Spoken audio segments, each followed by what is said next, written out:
ভক্তবৃন্দের চরণে আমার কোটি কোটি দণ্ডবৎ প্রণিপাত।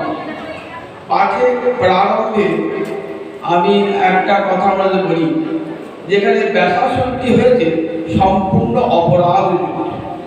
শাস্ত্রে বলা দেখবেন 32 প্রকার সেবা অপরাধ মধ্যে একটা অপরাধ হল ভগবানের দিকে পৃষ্ঠ প্রদর্শন। কিন্তু যেহেতু হয়েছে, আমি গোবিন্দের কাছে ক্ষমা চেয়ে নিয়ে আপনার কাছে পাঠে বক্তব্য রাখবো। ভগবানের দিকে কখনো পৃষ্ঠ প্রদর্শন করতে নাই। আমি বারবার নামভাবে বলতে ভগবান দিকে পৃষ্ঠ প্রদর্শন না হয়, কিন্তু সেটি আজ হয়ে যাচ্ছে। আপনারা ক্ষমা করুন, আমি পারি না। সর্বত ভক্তবৃন্দের চরণে আমার কোটি কোটি দণ্ডবৎ প্রণিপাত। হরিকথা শুনব কেন? এটি শ্রীমদ্ ভাগবতে কুন্তী দেবীর মুখেই আমরা শুনতে পাই। কুন্তী দেবী গোবিন্দকে স্তব করছেন। কুরুক্ষেত্রের যুদ্ধ শেষ হয়েছিল, চরণে পড়েছে, যুধিষ্ঠির রাজ হয়েছে, গোবিন্দের চরণে পড়েছে। পড়ে কি বলছেন? সিন্নন্তি গায়ন্তি ক্রীড়ন্তি অভিঘ্নস স্মরন্তি নন্দন্তি তবিহিতমে জনা তয়ব পশ্যন্তি অচিরেণ তাবকং পদাম্বুজং ভবপ্রবাহ পরম।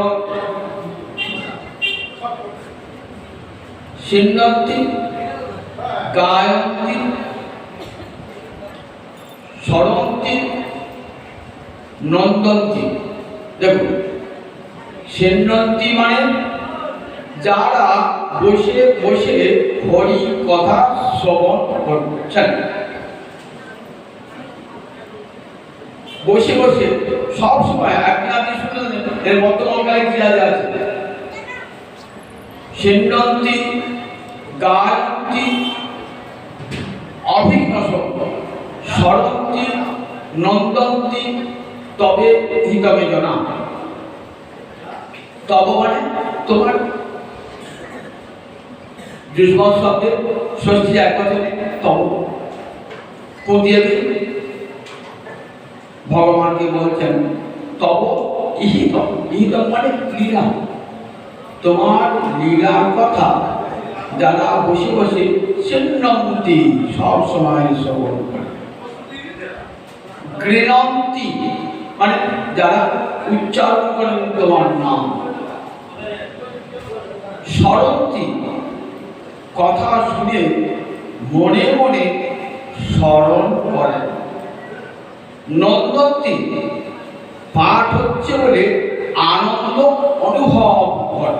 নন্দন্তি মানে আনন্দ অনুভব করে।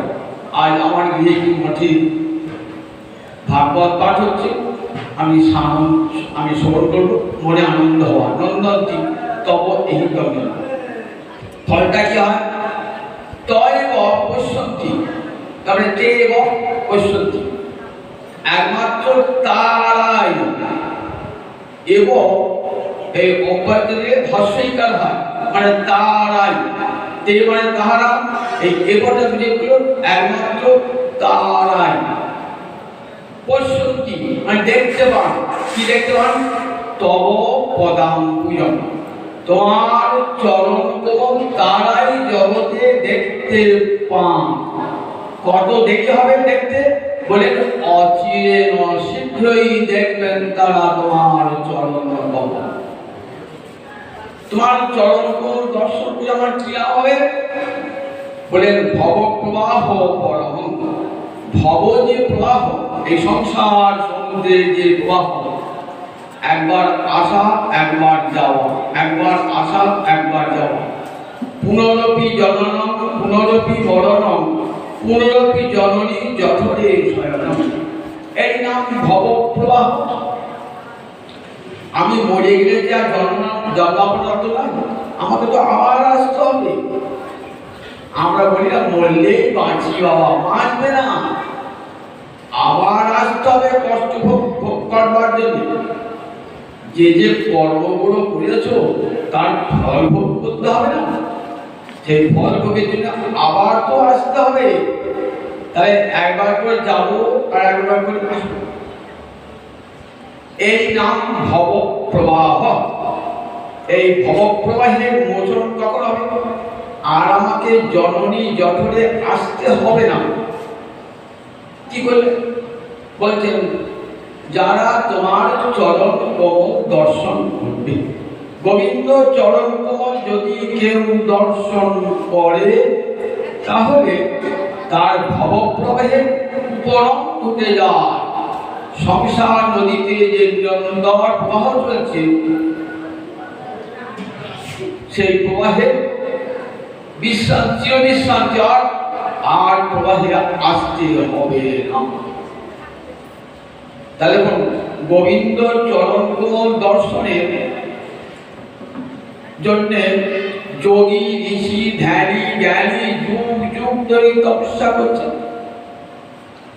একজন যোগী, একজন ধ্যানী, একজন জ্ঞানী কোটি কোটি বৎসর ধরে তপস্যা করছেন, তবুও গোবিন্দ চরণ কমল দর্শন হয় না। কোটিতে কোটি কোটি কোটি যোগীর মধ্যে একজন হয়তো দর্শন করেছেন, কোটি কোটি জ্ঞানীর মধ্যে হয়তো একজন দর্শন করেছেন। সব বহু বছরে সিন্নন্তি গায়ন্তি স্মরন্তি অভিজ্ঞস নন্দন্তি তবেহিত মেজনা। তোমার কথা যারা বসে বসে সব বহু বছরে যারাই শ্রবণ করছে, একই শ্রবণ করান নিত্য শ্রবণ। তাহলে এই যে হরিকথা শ্রবণ, তার ফলটা কেমন দেখুন, গোবিন্দ চরণ কমল দর্শন হয়ে যাবে। আমি জানতেই পারলেন না, শুনতে শুনতে নিত্যম ভাগবত সেবয়া, প্রতিদিন বসে বসে 5 মিনিট করে যদি বসে বসে হরিকথা শোনেন, কীর্তন করেন, তার নাম উচ্চারণ করেন, আনন্দ অনুভব করেন, মনে মনে স্মরণ করেন, তাহলে কি হবে? গোবিন্দের চরণ কমল দর্শন হয়ে ভবপ্রবাহ থেকে চিরকালের জন্য মুক্তি পেয়ে যাবে। তাই গোবিন্দের লীলা যেখানে পাঠ হয়, যারা সাধু মানুষ তারা ছুটে যান সংসারের শত কাজ ফেলে দিও আর হরিকথা শুনব। সংসার জ্বালা থেকে মুক্তি পাব যদি হরিকথা শ্রবণ করে। যারা সাধু নন তাদের নিজের কর্মফল বিনাশের জন্য হরিকথার আসনে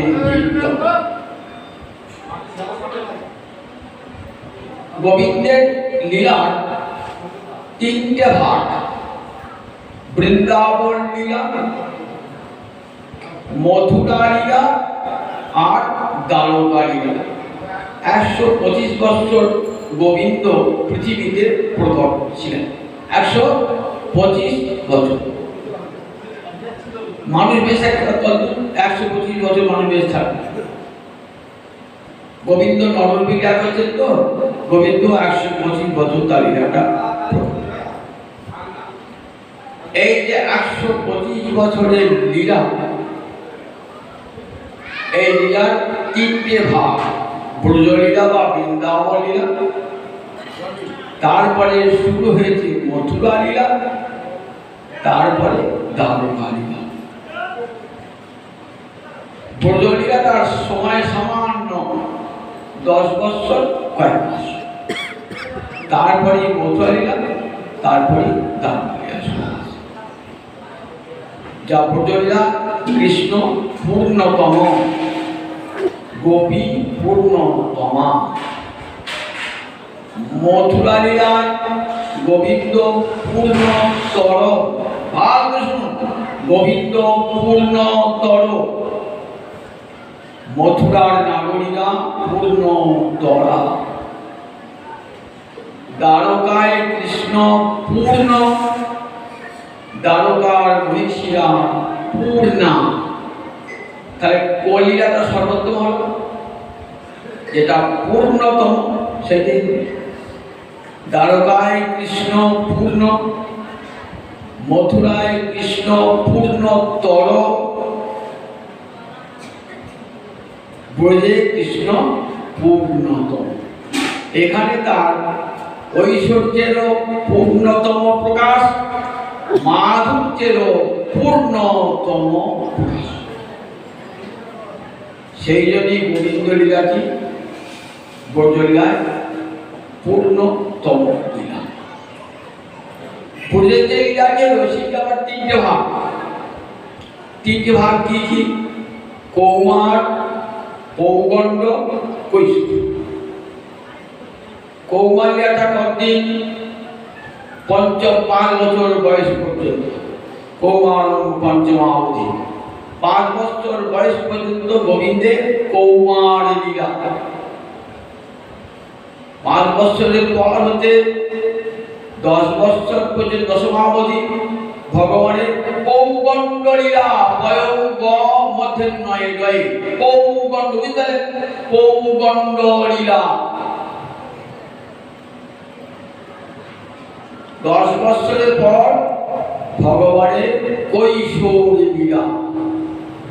এই 3টি লীলা বৃন্দাবনে হয়েছে। কি লীলা হয়েছে?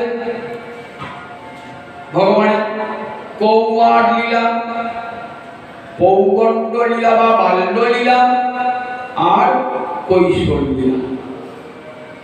এই 3টে লীলায় ত্রিবিধ রস আস্বাদন করেছেন। ত্রিবিধ রস আস্বাদন করেছেন। ত্রিবিধ রস কি কি?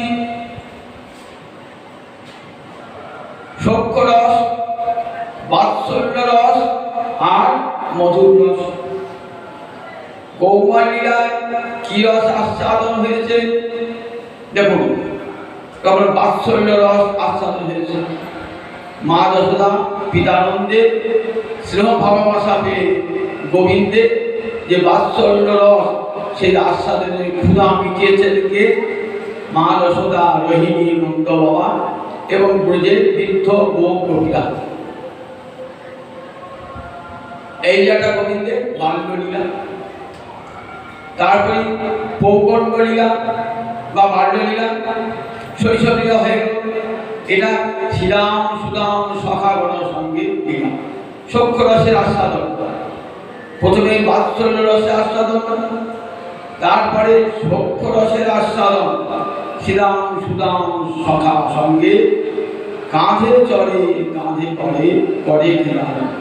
কাঁধে চড়ে কাঁধে চড়ায় করে ক্রীড়া।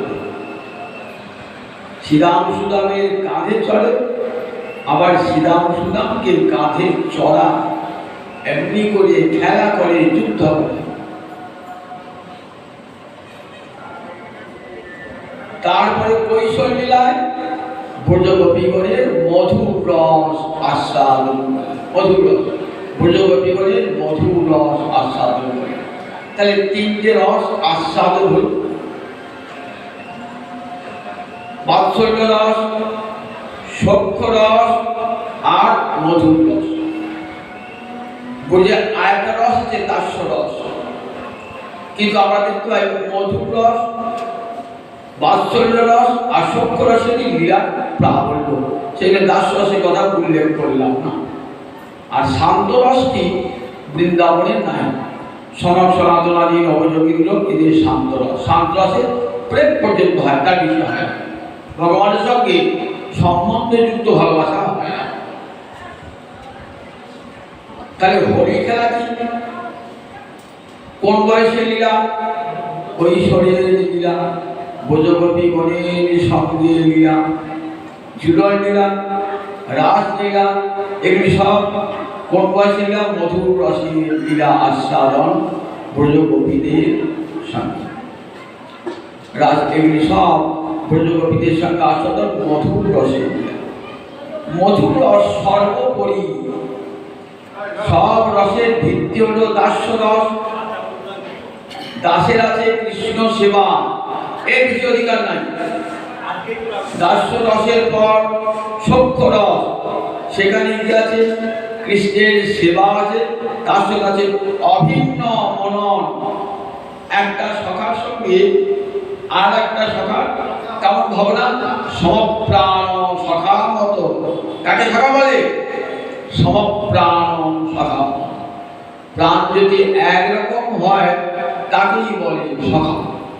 শ্রীরাম সুরামের সঙ্গে গোবিন্দের সখ্য রস আস্বাদনের অভিন্ন মনন। দাসের সেবাও আছে। খেলতে খেলতে গোবিন্দ ক্লান্ত হয়েছিল, তবে শ্রীরাম সুরাম কানায় পাট বেরিয়েছে, মাথায় হাওয়া করছেন, গায়ে হাত দিচ্ছেন, তার সেবা করা। তাহলে সখ্য রসে দাসের সেবা আছে, আবার সখার অভিন্ন মনন আছে, দুটোই আছে, সেবাও আছে আবার অভিন্ন আছে। বাৎসল্য রসে কি আছে বলে দাসের মতো সেবা আছে, আর কি আছে অভিন্ন মনন। গোপাল আমার পেটের ছেলে, আমি গোপালের মনের কথা বুঝতে পারি। জগতের সব মায়েরা বলে না, আমি ছেলের মনের কথা বুঝতে পারি, অভিন্ন মনন না হবে। কখনো মা যশোদা কৃষ্ণকে ভগবান বলে ভাবতেন না। আত্মজমে মক্কা সুখদেব বলছে, দেখো নিজের পেটের ছেলে মনে করে তারা ভগবানের সেবা করে থাকে। যে অব্যক্ত পুরুষ, আদি পুরুষ, তাকে আত্মজ বলে নিজের ছেলে মনে করে, অভিন্ন। তাহলে দাসের গুণ আছে, সখার গুণ আছে, আবার কি আছে সখার গুণ আছে, তার সঙ্গে আছে মায়ের মমতা, বুক ভরা মমতা ছেলের জন্য। মধুর রসের কি আছে, দাসের সেবা আছে। ব্রজগোপীরা গোবিন্দের সেবা করেন। যখন তুমি বনে বনে গরু চড়াও, তখন আমাদের কি মনে হয় যে ওই সুকোমল চরণ দুটো তুমি যখন ফিরে আসো, আমরা বুকে রাখতেও ভয় করি। ভীতা শরণে দধিমহি অটতি যৎ ভবানন্দী কাননা। গোবিন্দ বলে সন্ধ্যাবেলায় বলছি, তুমি যখন বনে বনে, অটতি মানে ভ্রমণ করা, অন্নি মানে দিনের বেলা, কাননী মানে বনে বনে, বনে বনে যখন ঘুরে বেড়াও, তখন তোমার দুটো চরণ যত্তে সুজাত চরণাম্বুর্ভ। অম্বুর্ভ মানে কি, কমল, অম্বু মানে জল, তাকে রুহ মানে ভেদ করে ওঠে বলে পদ্মের একটা নাম অম্বুর্ভ। তাহলে চরণাম্বুর্ভ মানে চরণ কমল, সুজাত, সদবংশে পদ্মের জন্ম হয়, অর্থাৎ জীবনে পুকুরে হবে না, স্বচ্ছ সরোবর ছাড়া পদ্মের জন্ম হয় না। তাই যত্তে সুজাত চরণাম্বুর্ভ ভীতা শরণে দধিমহি স্তনেষু কর্কশেষু। আমাদের বক্ষ বড় কঠিন, আর তোমার চরণ দুটো সুকোমল, তাই চরণ দুটো বুকে নিতে ভয় হয়। কি ভয় হয়? তোমার চরণে ব্যথা লাগছে না তো? কিন্তু ব্যথাতে তোমার বুকে, তোমার চরণে ব্যথা লাগছে না তো? তাহলে দাসীর মতো সেবাটি হয়েছে ব্রজগোপীদের সেবা।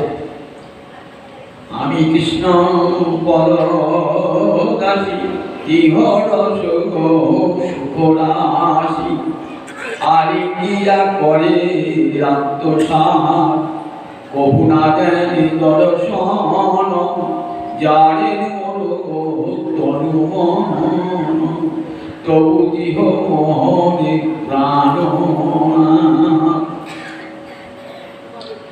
আমি কৃষ্ণ পদদাসী, রাধানীর অন্তরের ভাবনা কেমন? আমি কৃষ্ণ চরণের দাসী, কৃষ্ণ চরণের দাসী। তাহলে দাসী ভাব, দাস্য রস হয়েছে। সেই সঙ্গে আছে কি আছে, সখার অভিন্ন মনন। কৃষ্ণের কষ্ট হচ্ছে, এটা কি অনুভব করেন ব্রজগোপীরা? অভিন্ন মনন না হলে কখনো কৃষ্ণের কষ্ট হচ্ছে, কি সুখ হচ্ছে, কি দুঃখ হচ্ছে বুঝতে পারেন? অভিন্ন মনন হলেই বুঝতে পারেন, নয়তো বুঝতে হবে না। আপনার আমার মনটা যদি এক হয়, তবে আপনি আমার সুখের কথা, দুঃখের কথা বুঝতে পারবেন। এর নাম তো অভিন্ন মনন। তাই ব্রজগোপীরা অভিন্ন মনন। তাহলে সেটাও আছে। আর কি আছে? মায়ের মমতাও আছে। ভালোবাসা যখন চলে ওঠে না, তখন কি হয়, ওই গোপীদের ভালোবাসা ঠিক মায়ের মতো হয়ে যায়। তাহলে মায়ের মমতা সেই সঙ্গে কি আছে, মধুর রসে অনিজ অঙ্গ দিয়ে কৃষ্ণ সেবা। আমার অঙ্গ দর্শনে, আমার অঙ্গের স্পর্শনে কৃষ্ণের হয় সন্তোষণ। অঙ্গের দর্শনে, অঙ্গের স্পর্শনে কৃষ্ণের হয় সন্তোষণ। আমার অঙ্গ স্পর্শ করলে কৃষ্ণের আনন্দ হয়, আমার অঙ্গ দর্শন করলে কৃষ্ণের আনন্দ হয়। এই যে নিজ অঙ্গ দিয়ে সেবা, এটি মায়েরও নাই, দাসেরও নাই, সখার নাই, তার একটা বেশি আছে তো। তাই পরিপূর্ণ কৃষ্ণ প্রাপ্তি এই প্রেমা হইতে। অতএব বস কৃষ্ণ কহে ভাগবতে। তাই ভাগবতে বলেন, গোবিন্দ কাদের প্রেমে বশীভূত, ব্রজগোপীদের প্রেমেতেই বশীভূত। শুধু তাই নয়, রাসের দিনে কি বলে দিলেন, একবারে সোজা সাপটা কথা, ন পারে হম নিরবদ্ধ সমিলাম। বললেন, তোমার যে নির্মল প্রেম, সেই প্রেমের ঋণ আমি শোধ করতে পারলাম না। তাহলে পরিপূর্ণ কৃষ্ণ প্রাপ্তি এই প্রেমা হইতে। এই প্রেমার বশ কৃষ্ণ কহে ভাগবতে। এই যে গোপীগণের যে কৃষ্ণ সেবা, সেটি সর্বশ্রেষ্ঠ সেবা। এটি দান করবার জন্যই তো আমার মহাপ্রভুর আগমন। এটি তো জগৎ আর কেউ দেয় না, জগতে আমার মহাপ্রভু জগৎকে দান করে গেছে। তাহলে বৃন্দাবনে কি কি অসাধ্য বলেন, দাসরস, সখ্য, বাৎসল্য, মধু। মধুরসে কি বলেন, গোপীগণকে নিয়ে কত খেলা, রাস ঝুলন থেকে আরম্ভ করে কত খেলা হলো তো। তথাপি নহিল তিন বাঞ্ছিত পূরণ। এতখানি রস আস্বাদ্য করেও কার বাঞ্ছা পূর্ণ হল না? গোবিন্দের বাঞ্ছা পূর্ণ হল না। তিনটে বাঞ্ছা পূর্ণ হল না। কি কি তিনটে বাঞ্ছা? কৈছন রাধা প্রেমা, কৈছন মধুরিমা, কৈছন সুখে দেহ ভোগ। আমি সহজ বাংলায় বলতে বুঝতে সুবিধা হয়। সর্বদাম একটি পদ আছে, রাধায়া প্রণয় মহিমা কীদৃশবা, অনয়া আশ্চাদ্য কীদৃশবা মধুরিমা, সৌখ্যম চাস্যা ভবতরু ভবা। বললেন, সৌখ্যম চাস্যা মদনু ভবা। আমাকে রাধানী প্রেম কেমন, আর সেই প্রেমের আলোকে আমার মাধুর্য কেমন, আর আমাকে ভালোবেসে রাধারানীর অন্তরে সুখ। ইতি লোভা তার বাবাট্য সমজনী সচিবন প্রসিদ্ধ। ফলে এই ভাব রাধিকার ভাবকান্তি অঙ্গীকার করে সচিবন প্রসিদ্ধ মাঝে আবির্ভূত হয়েছিলেন।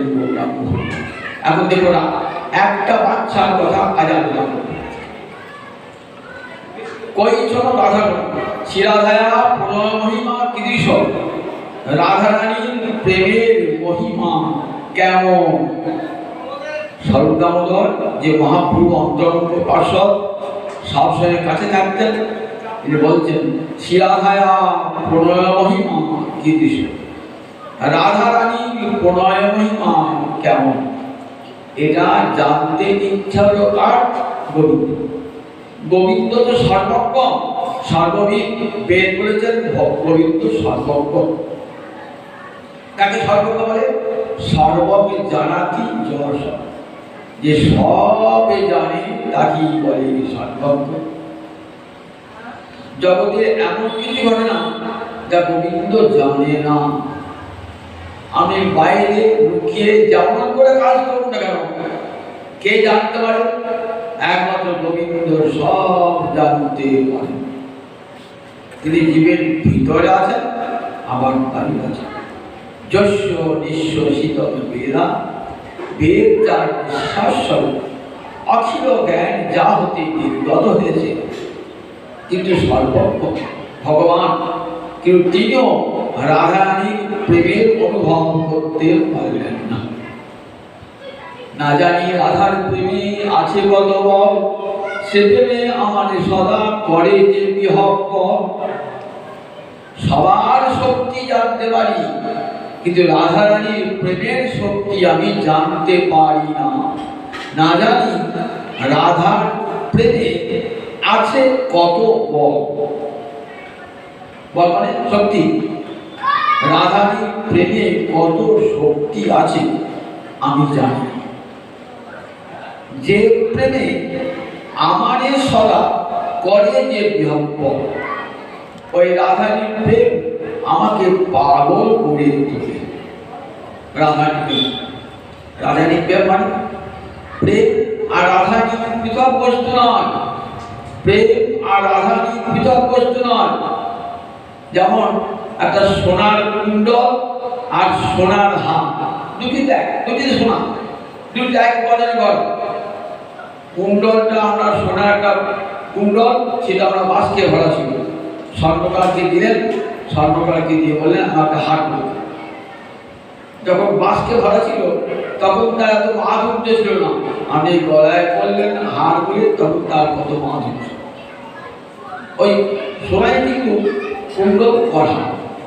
ওই দেখো রাধারানী কেমন না, রাধারানী ওই সোনার হার, রাধারানী শক্তি।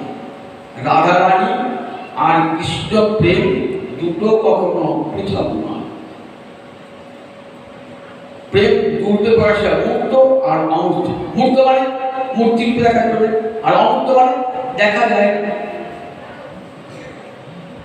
অমূর্ত রূপে সবার হৃদয়ে প্রেম রয়েছে, কিন্তু প্রেম কোনো মূর্তি ধারণ করে? আমি দেখলাম বৃন্দাবনেরা প্রেম মূর্তি ধারণ করেছে, প্রেম মূর্তি ধারণ করে।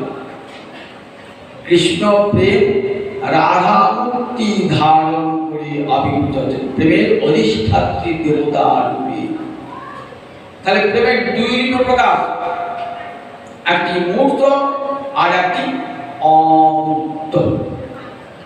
যখন অমূর্ত তখন কেউ দেখতে পায় না, তখন ভগবানের সঙ্গেই থাকে রাধেরই সঙ্গে। আর যখন লীলা করার ইচ্ছা হয় তখন কি হয়? ওই প্রেমেরই অধিষ্ঠাত্রী দেবতার আসে। রাধা কৃষ্ণ এক আত্মা, দুই দেহ ধরি, অন্যান্য বিরসের রস আস্বাদন করি। বলে ও দুটো একই গো, রাধা রানী আর কৃষ্ণ দুটো পৃথক করে মনে করো না। লীলারস আস্বাদন করতে দুটো পৃথক মূর্তি ধারণ করেছে, তাই রাধা মূর্তি। সেই রাধারানীর প্রেম পাওয়া বলছে আমাকে বিহ্বল করে। আচ্ছা, ভগবানকে বিহ্বল করতে পারে এমন কোন শক্তি পৃথিবীতে আছে? কৃষ্ণ কহে আমি হই রসের বিধান। 12টা রস, 7টা গৌর রস আর 5টা মুখ্য রস। গোবিন্দ এই 12 রসের মূর্তি ধারণ করেছেন কোথায় বলেন দেখি?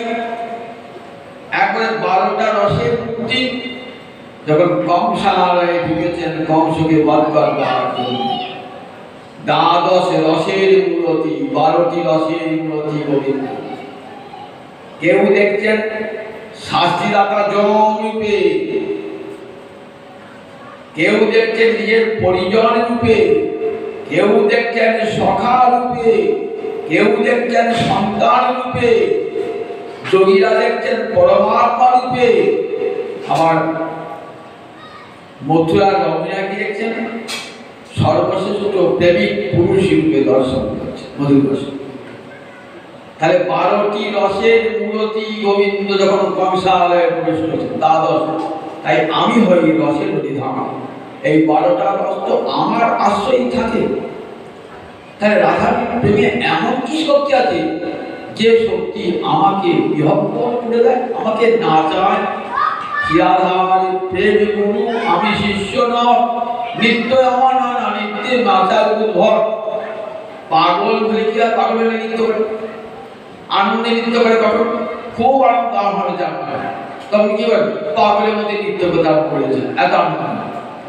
তা গোবিন্দ পাগল হয়ে গেছে, নৃত্য করছে রাধারানী বিলেতে। কিরকম দেখুন গোবিন্দ লীলামৃতে, কবিরাজ গোস্বামী লেখা তো গোবিন্দ লীলামৃত, গোবিন্দ লীলামৃত কবিরাজ গোস্বামী লেখা, চৈতন্য চৈতামৃত কবিরাজ গোস্বামী লেখা, আর বিল্লবকুলের কৃষ্ণ কর্ণামৃতের টিকা সারঙ্গ রঙ্গদা। এই তিন অমৃতের ভাষা এরা এই তিন।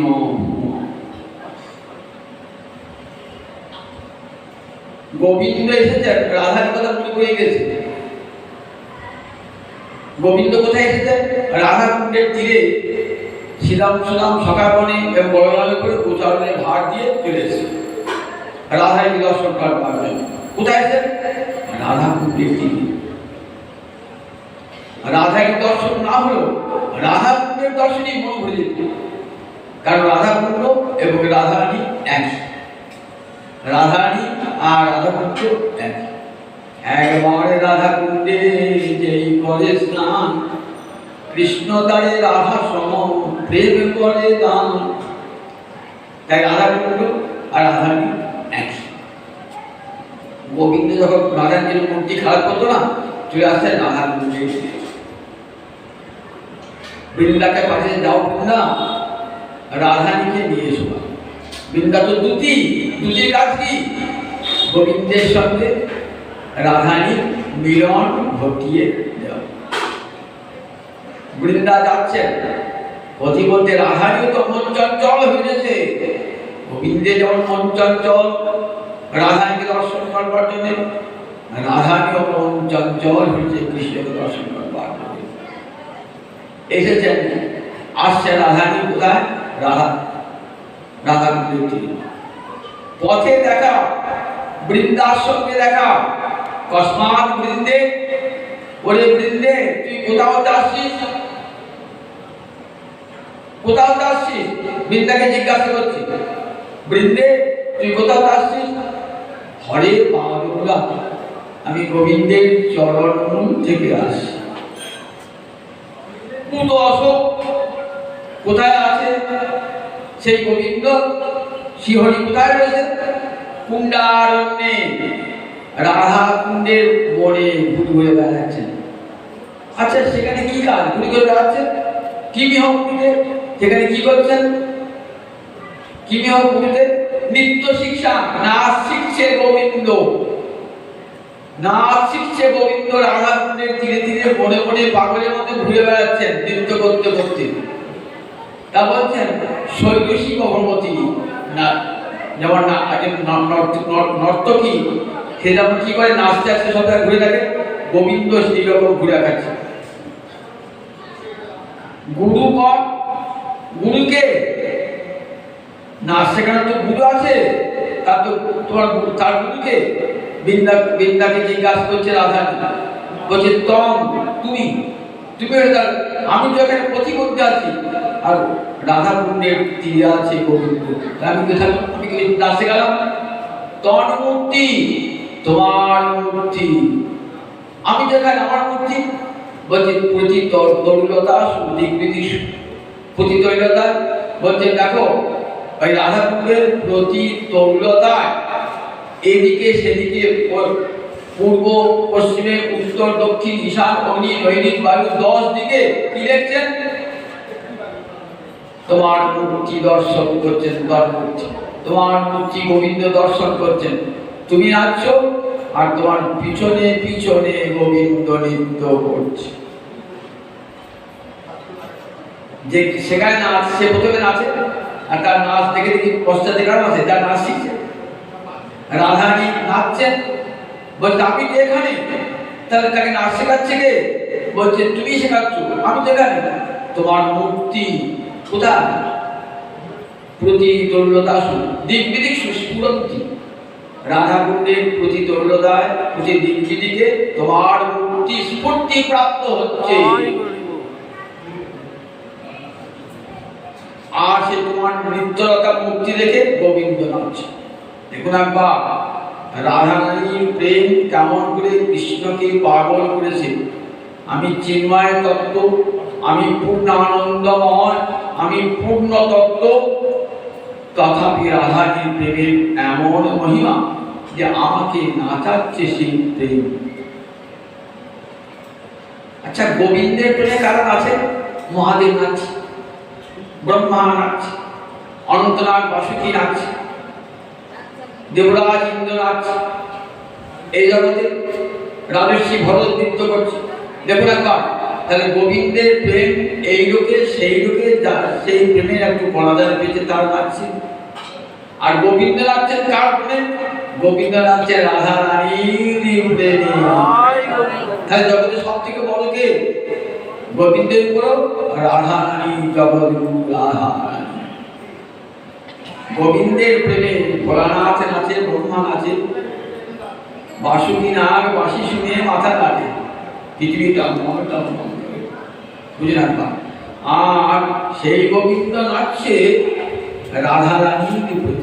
তাই না জানি রাধার প্রেমে আছে কত বল, সে প্রেমে আমাদের সদা করে যে বিহব্বল।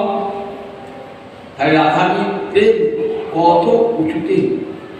রাধারীর প্রেম মানে কৃষ্ণ প্রেম, কৃষ্ণ প্রেমের মূর্তি রাধারী। একটা সোনার আংটিও যা, একটা সোনাটাও তাই। আংটি করলে আঙুলে পড়া যায় তো। রাধারীর প্রেমের কখন আস্বাদন করা যায়? যখন রাধা মূর্তি ধারণ করে আসেন তখনই গোবিন্দ রস আস্বাদন করেন, তখনই তার অশেষ সৌন্দর্য, অশেষ যদ্যপি কৃষ্ণ সৌন্দর্য মাধুর্যের অধীর্য, ব্রজদেবী সঙ্গে তাহার বারে মাধুর্য। কৃষ্ণ সৌন্দর্যের সীমা নাই, মাধুর্যের সীমা নাই। কি যখন রাধা যখন বামে থাকেন না, তখন কেমন মূর্তি হয়? তখন কেমন মূর্তি হয়? তখন রাধা গোবিন্দের মুখে মদন মোহন মূর্তি হয়, যখন বামে রাধা রানী। অন্যথা বিশ্বমোহী স্বয়ং মদন মোহী। রাধারী বামে না থাকলে ওই মদন মোহন মূর্তি হয় না। মদন মোহন মানে কি? মদনও মোহিত হয়ে গেল যে রূপ দেখে। তখন রাসেতে যখন বামে রাধা নৃত্য করছেন না গোবিন্দের, সেই মূর্তি দর্শন করে মদন বিমোহিত হয়ে গেল। যে মদন জগৎকে মোহিত করে, কামের দেবতা মদন, সেই মদন পর্যন্ত বিমোহিত হয়ে গেল। হার মানল মদন, যুদ্ধ করতে গেছিল গোবিন্দের সঙ্গে। সব দেবতাকে হারিয়েছি আমি ব্রহ্মাকে হারিয়েছি, আমি মহাদেবকে হারিয়েছি, এবার গোবিন্দকে হারানো সুযোগ খুঁজছি। একবার সুযোগ পেয়েছিল, কোথায় বলুন দেখি? যখন বসন চুরি করে গোবিন্দ, তখন তো নিহাত ছেলেরা পাল্লায় পালিয়েছিল। আর একবার যখন যজ্ঞপতিরা অন্নাদি নিয়ে যখন গোবিন্দের কাছে গিয়ে তখন চেষ্টা করছিল, পারে না। এই রাতের দিন নির্জন রাত্রি, যমুনার ফুল, আজ সুযোগ পেয়েছি, আজ গোবিন্দকে হারাও। রাসের দিনে তা হারাবো বলে গিয়েছেন। রাসের বাঁশি বেজে উঠেছে, ব্রজকবিরা বংশীধরী শুনে গোবিন্দের কাছে গিয়েছেন। এইবার মদন এসেছে, গোবিন্দ জানেন তার মদন আসবে। বলছে, মদন তোমার যতখানি শক্তি ততখানি প্রয়োগ। মদনের তো বেশি শক্তি নাই, 5টা মাত্র বান, 5টা বান, পঞ্চবান। মদের অহংকার চূর্ণ করতে হবে তো একটা একটা করে বান নিক্ষেপ করছে, একটা একটা বান নিক্ষেপ করতে করতে একটা বান মদনের পঞ্চবান ভেঙে হলো খান খান। মদন দাদার গর্বান চূর্ণ হল। সমর সাজে পড়ল লাজে, রতিপতি ভয় বাজে, টুটল কিয়ে ফুল ধরু গণ, কিয়ে রতিরণে তুন ভেল শুন। সমর মাঝে পড়ল লাজে, রতিপতি ভয় ভাজে। রতিপতি মানে কে? কামদেব বদন। তার বড় নাম কি ছিল? রতি। তাই রতিপতি। রতিপতি ভয়বাদী। রতিপতি ভয় পেয়ে গেছে, আমার তো বাণ সব শেষ হয়ে গেল, আর বাণ হলো আর তিনটা ধনুটা খান খান হয়ে গেল, যুদ্ধ করলো কি? পরাজিত হয়ে গেছে তো। গোপীরা বেঁধে রাখে না, তোমাকে ছাড়বো না, কাছুমাছু করছে, আমি অপরাধ করেছি, আমাকে ছেড়ে দাও। বললেন না না, তোমাকে ছাড়া হবে না। গোবিন্দ চরণে পড়েছেন বারবার। গোবিন্দ আমি কি করবো? গোপীরা যদি না চান আমি কি করবো? বারবার বলছেন গোবিন্দ সাহেব বলছেন মদনকে ছেড়ে দাও। বেশ ছাড়বো, গোবিন্দের কথা একটা প্রতিশ্রুতি দিয়ে দাও। কি প্রতিশ্রুতি? না যেখানে গৌর গোবিন্দের লীলা হবে সেখানে তুমি থাকবে না, রাধা গোবিন্দের লীলা হবে সেখানে তুমি থাকবে না। বলে আমি কথা দিলাম, যেখানে রাধা মাধবের লীলা কথা হবে সেখানে কামের প্রবেশ হবে না, হবে না, হবে না।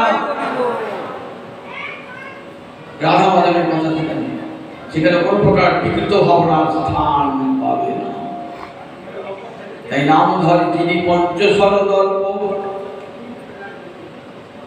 পঞ্চস্বরের দর্পকে যদি জয় করেছেন, স্বয়ং নব কন্দর্প নাম ধরে মদন মহান, যিনি পঞ্চস্বর দর্প, মদে কাটে নাম পঞ্চস্বর, যিনি মানে জয় করলেন তার অহংকারটা, যিনি পঞ্চস্বর দর্প স্বয়ং নব কন্দর্প। এই দেখো আমি তো মদন মোহন এসে গেছি, নাম ধরে মদন মোহন।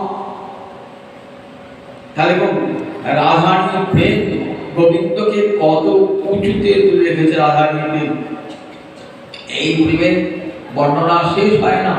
ক্ষীরাধায়া প্রণয় মহিমা কিরিসভা। কবি চণ্ডীদাস রাধা মাধবের প্রেমের কথা ব্যাখ্যা করতে কি একটি সুন্দর কবিতা লিখেছেন। কি কবিতা লিখছেন দেখুন, পল্লী কবি চণ্ডীদাস। এমন দোহার প্রেম দেখি নাহি শুনি, পরাণে পরানো বাঁধার আপনার আপনি। এমন দোহার প্রেম কবু দেখি নাহি শুনি। রাধা মাধবের প্রেম কোথাও দেখি নাই, কোথাও শুনি নাই। এমন দোহার প্রেম কবু দেখি নাহি শুনি, পরাণে পরানো বাঁধা আপনার আপনি। এই প্রেম যদি দেহজাত হতো তাহলে কিন্তু ভেঙে যেত। রাধা মাধবের প্রেম কেমন? ধ্বংসস্য কারণে সতী ধ্বংসরাহিত। রূপ গোস্বামীপাদ উজ্জ্বল নির্মণিতে এই প্রেমের সংজ্ঞা দিচ্ছেন। ধ্বংসস্য কারণে সতী ধ্বংসরাহিত। ধ্বংসের কারণ ভাবিল ধ্বংস হয় না। রাধানী জানেন কৃষ্ণ যায় চন্দ্রাবলী কুঞ্জে, শৈবার কুঞ্জে, শ্যামলার কুঞ্জে, তথাপি এক বিন্দু প্রেম কমে না। এক বিন্দু গোবিন্দের প্রতি এক বিন্দু ভালোবাসা কমে না। তাই সর্বথা ধ্বংস রহিতম সত্যপি ধ্বংস কারণে যদ্ভাব বন্ধন জুন সব প্রেমা পরিকীর্ততি। তাকে প্রেম বলে সর্বথা ধ্বংস রহিত। ধ্বংস হয় না, প্রেমের ধ্বংস হয় না। কারণ এই প্রেমটা কিসের? দেহে দেহে নয়। দেহেতে যৌবন ফুরিয়ে গেলে, শরীরে দুর্বল হয়ে গেলে আর প্রেমও থাকে না, কিছুই থাকে না। মানব জগতে আমরা যে প্রেম দেখি না, সে প্রেম থাকে না। এই প্রেমটা কেমন? এমন দোহার প্রেম বহু দেখি নাহি শুনি, পরাণে পরানো বাঁধা আপনার আপনি। রাধা মাধবের প্রেম কেমন? প্রাণে প্রাণে বাঁধা, দেহে দেহে নয়, প্রাণে প্রাণে বাঁধা। এই প্রেমের কখনো বিনাশ নাই। এমন দোহার প্রেম দেখি নাহি শুনি, পরাণে পরানো বাঁধা আপনার আপনি। দু করে দু কাঁধে বিচ্ছেদ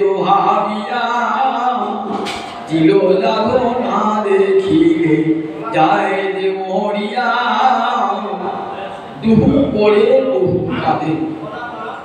মিলনের সঙ্গে সঙ্গে বিরহের ভাব, একে বলে প্রেম বৈচিত্র্য। মিলনের সঙ্গে দুহু করে দুজন দুজনকে আলিঙ্গন করে রয়েছেন, আর প্রতিমূর্তি ভাবছেন যে এই বুঝি বিচ্ছেদ হয়ে গেল, এই বুঝি বিচ্ছেদ হয়ে গেল। দুহু করে দুহু কাঁদে বিচ্ছেদ ভাবিয়া, কিলো জানো না দেখিলে যায় যে মরিয়া। সামান্য একটু সময় যদি রাধা নেই, কৃষ্ণকে না দেখেন, গোবিন্দ রাধাকে না দেখেন, তাহলে প্রাণ চলে গেল প্রাণ। জল বিনু মিল যেন কবু নাহি জিয়ে, মানুষে এমন প্রেম কবু না দেখিয়ে। জল ছাড়া মাছ থাকে না, ঠিক তেমনি কৃষ্ণ ছাড়া রাধাই নাই, রাধাই ছাড়া কৃষ্ণ।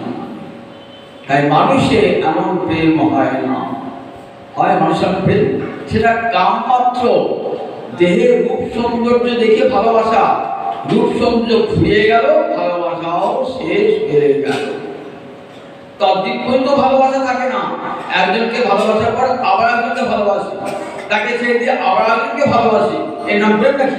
একে প্রেম বলে? একে কাম বলে। আত্মেন্দ্র প্রতিবাঞ্ছা তারে কহে কাম, কৃষ্ণেন্দ্র প্রতিবাঞ্ছা ধরে প্রেম না।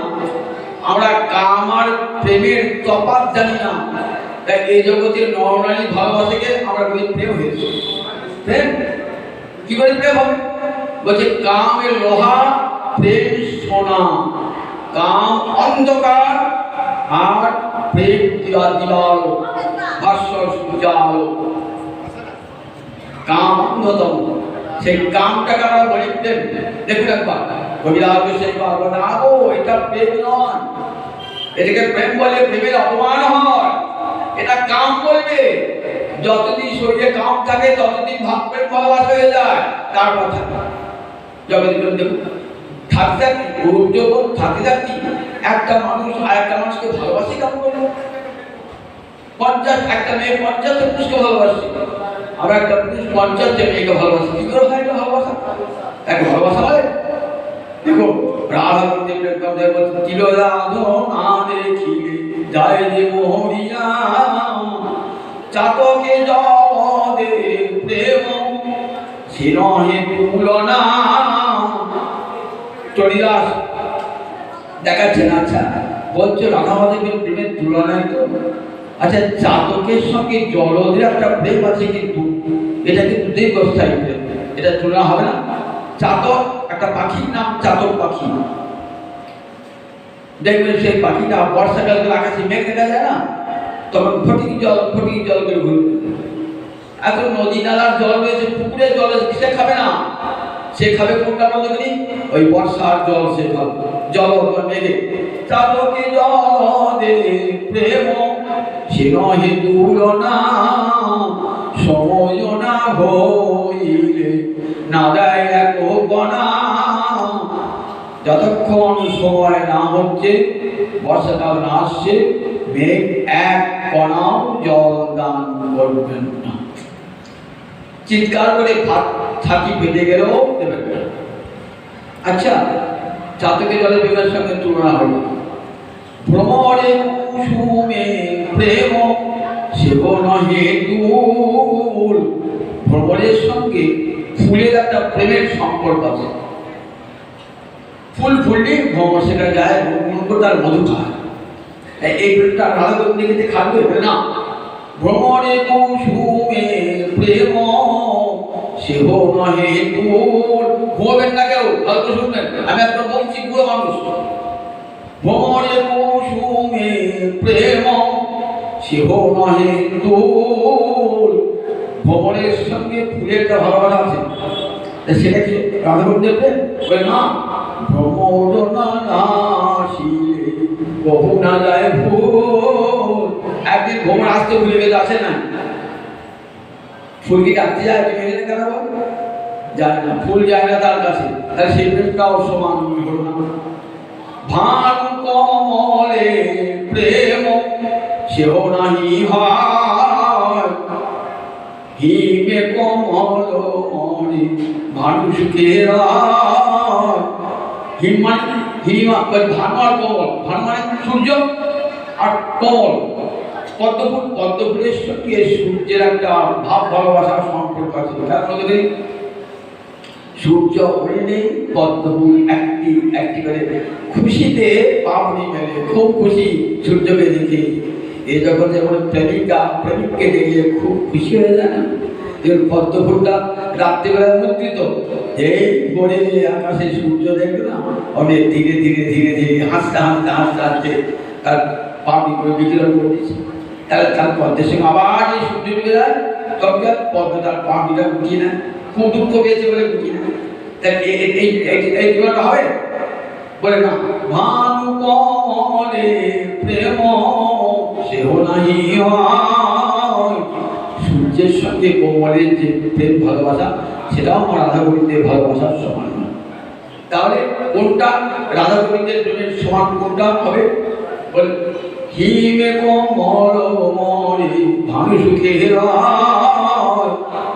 শীতকালে কোমল শুকিয়ে যায়, পদ্ম শুকিয়ে যায়, আর সূর্যদেবের আনন্দে আটখানা হয়ে রয়েছে আকাশে উঠেছে। ওই বলে না তো, ও আমার প্রিয়তমা মরে গেল, শুকিয়ে গেল, আমি দেখাচ্ছি আছে না তো।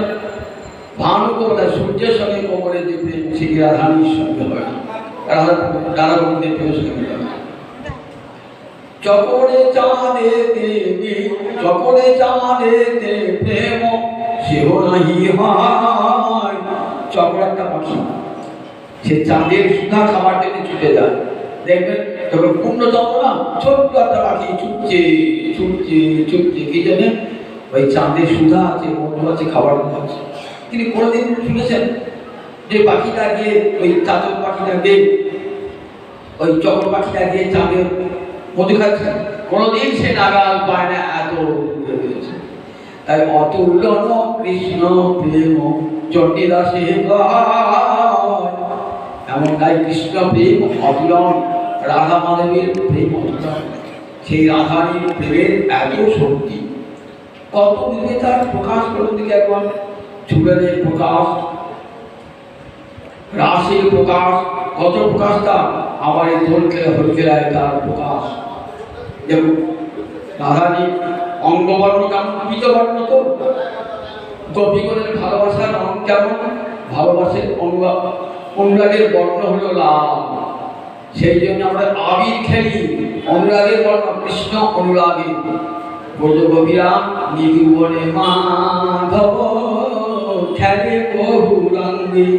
ব্রজ বনিতা ভাগো দেয় শ্যাম রঙ্গে, ব্রজ বনিতা ভাগো দেয় শ্যাম রঙ্গে। কি আনন্দ! বসন্তকাল এসেছে, কোকিলের বহুদান, ভোরের গুঞ্জন চতুর্দিকে, এক মধুময় পরিবেশ, মলয় পবন বইছে। এই সময় তো উপযুক্ত প্রেমের সময়, বসন্ত ঋতু, প্রেমের ঋতু। বসন্ত ঋতু প্রেমের ঋতু, আর ঋতু আজ বসন্ত, বসন্ত এসেছে তো। এই বসন্তের আগমনে চতুর্দিকে একটা মধুময় পরিবেশ, ভোরে ভোরে অশোক ফুল ফুটেছে, লাল ফুল অশোক ফুল ফুটেছে। এমন সময় রাধা গোবিন্দ গেলাম, চরচরি ছন্দে গান গাইছে। ব্রজ গোপীগণ একদিকে, আর ব্রজের গোপগণ একদিকে।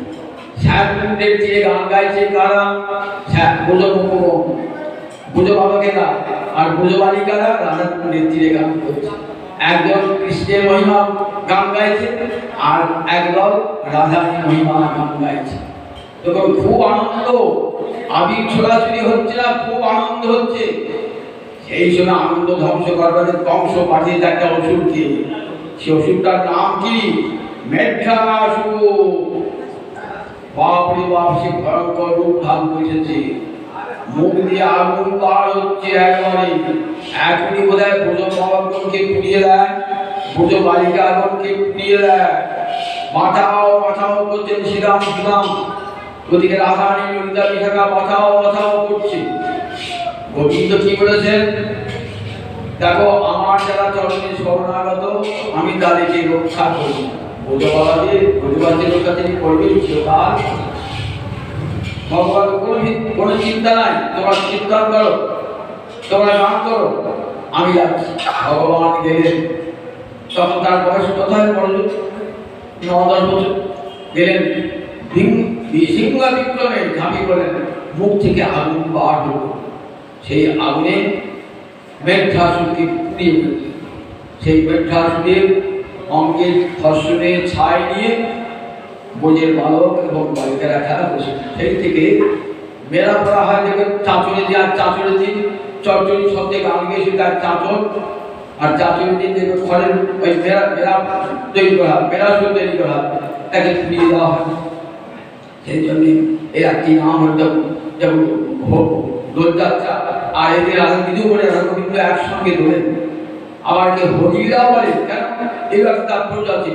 যখন কোনমতি প্রহ্লাদকে মারতে পারছিলেন না তার পিতা, তখন ভাবলেন খেতে খেতে আগুনে পুড়িয়ে মারব। তাহলে কি করে মারব? হিরণ্যকশিপু একটা বোন ছিল, তার নাম হোলিকা। হোলিকাকে বললেন একটা কাজ কর, তুই ছেলেটাকে কোলে করে নিয়ে আগুনে বস। বলে দাদা আমাকে পুড়ে যায়। বলে তুই পুড়বি না, কারণ তুই তো অগ্নিস্তম্ভন বিদ্যা জানিস, তুই বসবি, সেই মন্ত্রটা ফল করবি, তোর অঙ্গে আগুন স্পর্শ করবি। এইবার বসেছেন করে নিয়ে। তো দেখুন ভক্তের কত শক্তি, একবার দেখুন অসুরের শক্তি আর ভক্তের শক্তি, কোন শক্তি জয় হবে? ভক্তের শক্তি জয় হবে। শত শত অসুরের অতিথি করতে পারবে। বসেছেন তো আগুন দাও দাও কি জ্বলছে। হিরণ্যকশিপু বলছে এইবারে ব্যাটা প্যাঁচে করেছে, এইবার শেষ। ও মা কি হলো? দেখছেন তো হোলিকা পুজো শেষ হয়ে গেল। ছেলে নাচতে নাচতে হরে কৃষ্ণ কৃষ্ণ কৃষ্ণ হরে হরে, হরে রাম রাম রাম হরে হরে বলতে বলতে আগুন থেকে আগুন হতে প্রহ্লাদ উত্থাপ হয়ে গেল। গোবিন্দ নাম স্মরণ করছেন মনে মনে। প্রহ্লাদ বলছেন মনে মনে, আজ তো প্রিয় মারে বাবা, তার মরবার আগে একবার কৃষ্ণ নাম করে দিই। মরবার আগে আগুনের মধ্যে বসে কৃষ্ণ নাম করছি, পুড়ে ছাই হয়ে গেল হোলিকা, একটু অগ্নি স্পর্শ করল না। হোলিকা দহন ছিল নাম হোলি উৎসব। বৃন্দাবনে 40 দিন ধরে এই বসন্ত লীলা এবং হোলিকা এই দিনে দিন অনুরাগের রং দেখে কি আমি আগামীকাল আমার মহাপ্রভুর আবির্ভাব তিথি, রাধা কৃষ্ণের মিলিততম কেমন দিনে এলেন দেখো। যেদিন রং খেলার দিন, রাধারানীর অনুরাগের দিন, সেই অনুরাগের তিনি আবির্ভূত হলেন। রাধারানী প্রেমের অনুরাগ হৃদয়ে ধারণ করে আর রাধারানী ভাব কান্তি অঙ্গে রয়ে সমস্ত জীবের কণ্ঠে হরিনাম বলিয়া হরে কৃষ্ণ কৃষ্ণ কৃষ্ণ হরে হরে, হরে রাম রাম রাম হরে। নাম জন্মাইয়া আসিলেন শ্রীকৃষ্ণ চৈতন্য। সবারকে নাম বলবেন।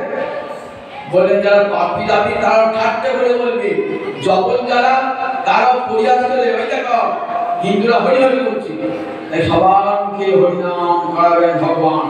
পাপি দাপি যখন অন্য ধর্মী বিধর্মী তারা ঠাট্টা করে পরিহাস করে বলবেন, সবারকে চৈতন্যের সৃষ্টি এই নাম সংকীর্তন। সকলে আগে নাম দেন, যেদিন জন্মদিন আবির্ভূত হলেন সেদিন চন্দ্রগ্রহণ, সেটা আরেকটা চন্দ্রগ্রহণ করছে।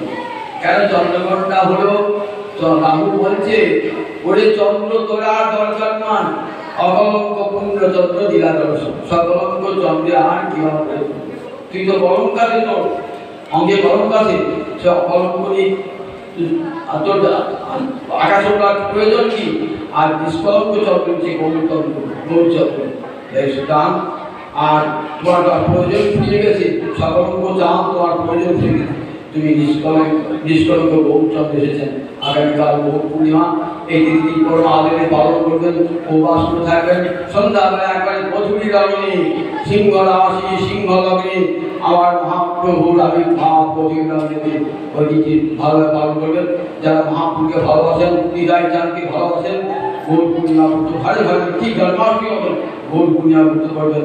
আর এই গাছ চাঁদের এখানে হরিকথা বিশ্রাম দিয়ে জানে তাই